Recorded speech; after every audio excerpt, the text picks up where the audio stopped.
No one in the galaxy noticed the warning at first. It appeared as a small signal on the outer scanners of the Galactic Union. Weak, broken, almost silent. Most systems ignored it. The galaxy was old, and strange signals were common. But this one came from a place that should have been.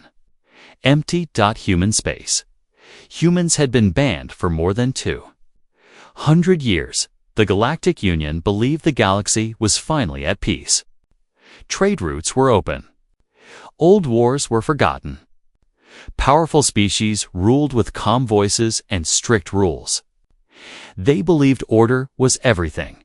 Humans did not believe in order the same way. That was why they were banned. Long ago, humans were allowed to join the Union. Other species thought humans were harmless. They were small. Their technology was simple. Their bodies were weak compared to armored giants and energy beings, but humans had one problem. They reacted with emotion. When humans were attacked, they did not retreat. When they were losing, they did not surrender. When they were hurt, they became dangerous.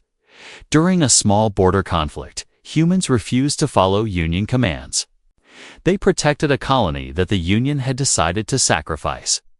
Humans fought, died, and somehow won. The Union called it instability, so humans were removed. Their space was sealed. Their name was erased from records. The galaxy moved on. Or so it thought, Captain. Relas of the Varel fleet stared at the holographic screen in silence. His 4 eyes blinked slowly as the signal repeated again.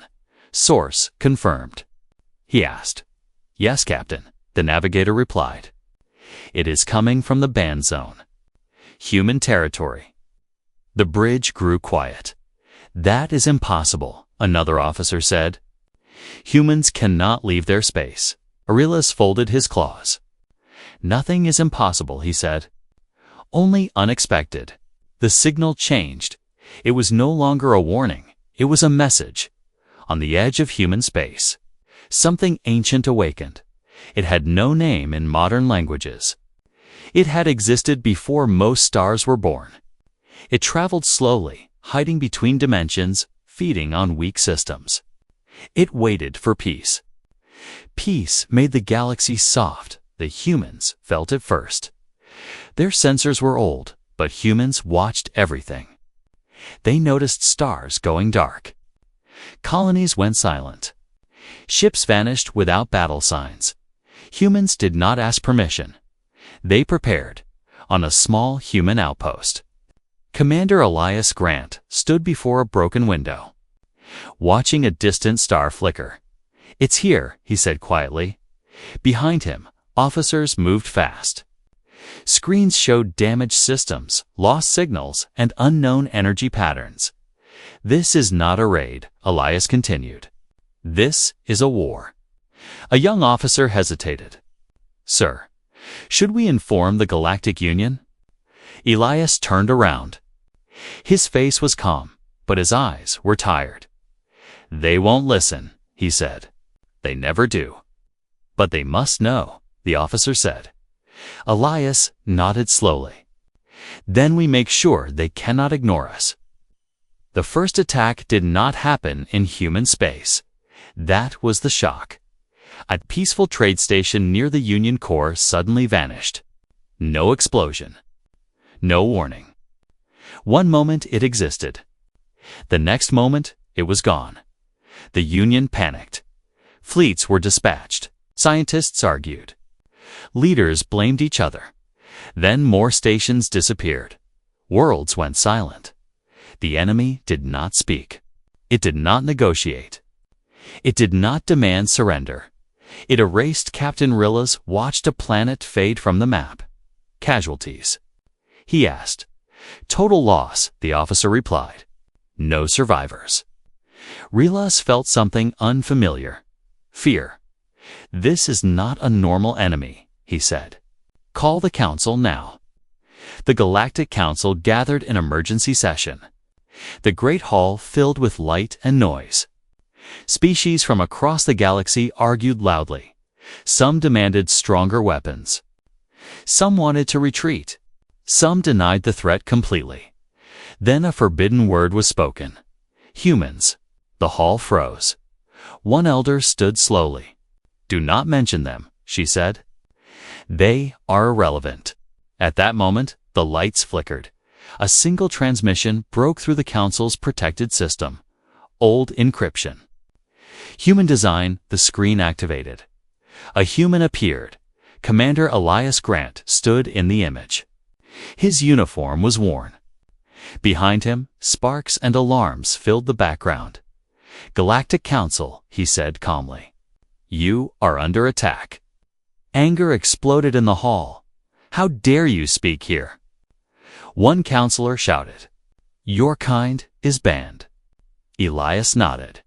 "Yes, we remember." Another counselor laughed. "You caused enough trouble before. This enemy is beyond you." Elias did not react. "You are wrong," he said.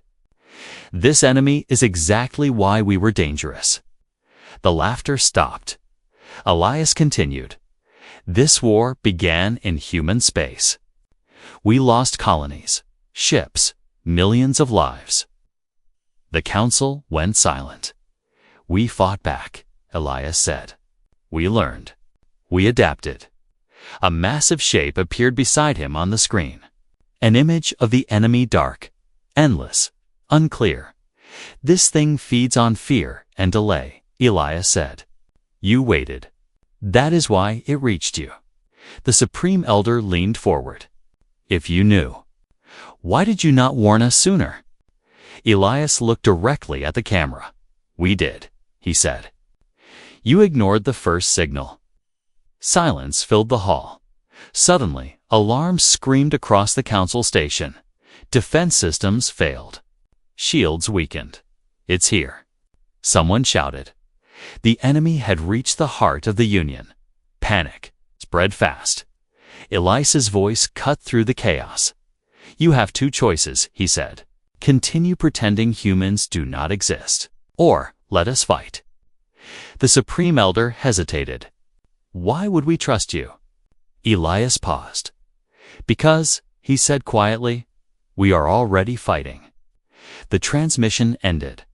Outside the station, space twisted. The enemy arrived. Union fleets opened fire. Their weapons passed through the dark mass with little effect. Ships vanished. Formations broke. Then something new appeared. Human ships, old designs. Heavy armor. Simple weapons. They moved directly toward the enemy. No retreat. A human captain said over open channels. Human weapons fired again and again. Not elegant. Not clean. But constant, the enemy slowed for the first time. It reacted. Captain Relas watched in disbelief. "They are not stronger," he whispered. "They are stubborn." A human ship was hit. Torn apart, it kept moving. Another exploded. More followed. The enemy screamed, not with sound, but with space itself, as the battle burned. The Supreme Elder watched the humans fight. "They should be dead," she said. "But they are not." Relas replied. The unexpected war had begun, and the galaxy was about to remember why humans were never weak, only patient.